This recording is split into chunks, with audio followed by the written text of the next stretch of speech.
Tapi, tahukah anda, di sebalik dua nama yang kita rasa biasa ni, sebenarnya ada satu pakatan sulit, satu hubungan rahsia yang sangat berbahaya, yang ramai orang tak sedar langsung. Jadi hari ni, kita nak bongkar macam mana dua musuh ni sebenarnya bekerjasama dalam senyap untuk rosakkan badan kita dari dalam.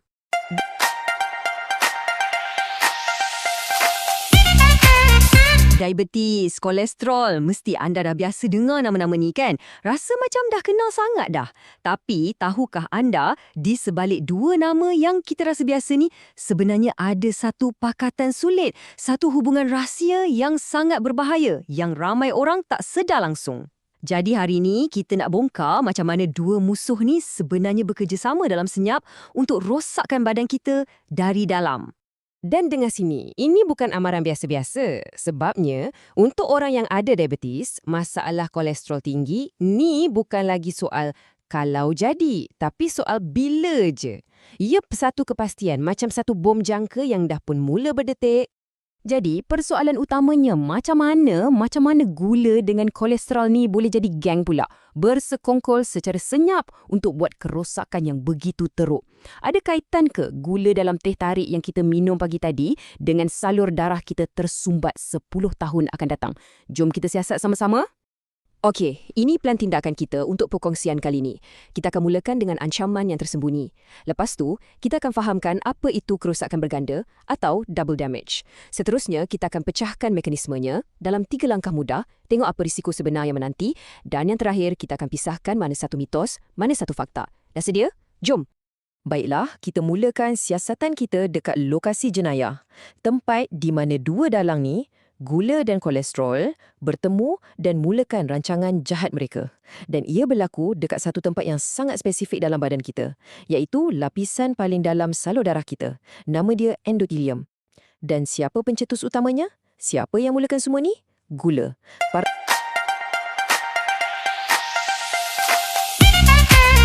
gula dalam darah yang tinggi secara berterusan.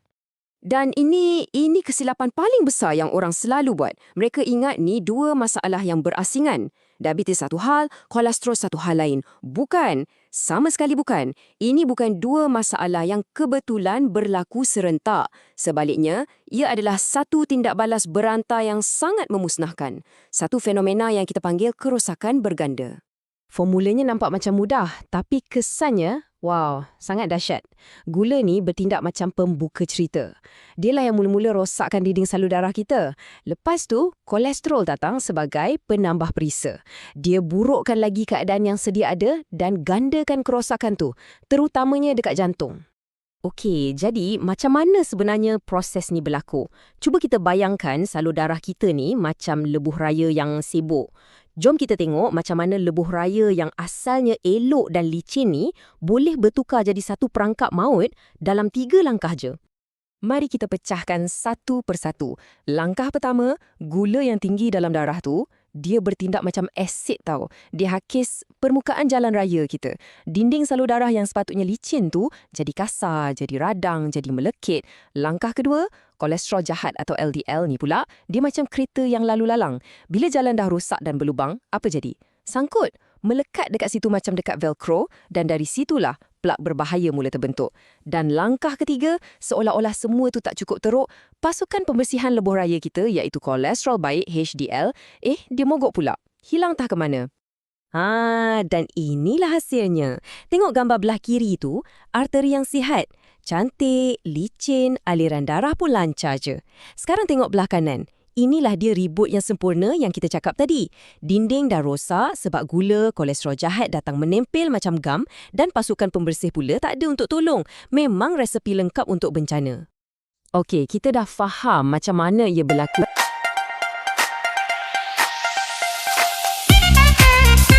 Sekarang, jom kita tengok apa kesannya dalam dunia nyata. Apa akibatnya pada badan kita hari-hari. Sebab ini bukan lagi cerita pasal nombor dalam laporan makmal. Ini pasal kualiti hidup kita kan? Kita mulakan dengan risiko yang paling orang takut. Untuk seseorang yang menghidap diabetes, risiko untuk kena serangan jantung bukan naik sikit-sikit, tapi melonjak setinggi ini. 2 hingga 4 kali ganda. Cuba hadamkan nombor tu sekejap. Ini bukan peningkatan 10 atau 20%. Ini beratus-ratus% lebih tinggi. Satu lompatan risiko yang sangat besar yang boleh jadi penentu antara hidup dengan mati. Semuanya gara-gara proses pembentukan plak yang dipercepatkan secara gila-gila. Tapi jangan silap. Ancaman ni bukan setakat dekat jantung je. Serangan ni, dia serang seluruh badan. Ia bersifat sistemik. Dia menyerang berjuta-juta salur darah kita yang halus-halus tu. Dekat situlah kerosakannya jadi lagi senyap tapi lagi dahsyat. Contohnya dekat mata, salur darah halus ni rosak. Penglihatan pun mula kabur dan paling teruk boleh jadi buta. Dekat saraf pula, terutamanya kat kaki, aliran darah terganggu, mula rasa kebas, rasa macam kena cucuk-cucuk, sakit yang amat sangat. Dan dekat buah pinggang, penapis-penapis halus kita mula tersumbat, gagal berfungsi dan akhirnya terpaksa bergantung pada dialisis seumur hidup. Pernah dengarkan pasal luka pesakit kencing manis lambat baik? Inilah puncanya. Salur darah yang sama dah jadi sempit, oksigen, nutrien, semua benda penting untuk pulih tu tak boleh sampai ke kawasan luka. Sebab itulah luka yang nampak kecil pun boleh melarat jadi ulcer yang dalam dan dalam kes paling buruk boleh berakhir dengan kaki terpaksa dipotong. Jadi nampak tak gambaran besarnya sekarang?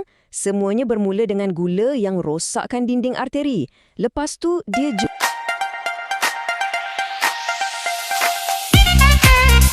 jemput kolesterol jahat datang menempel.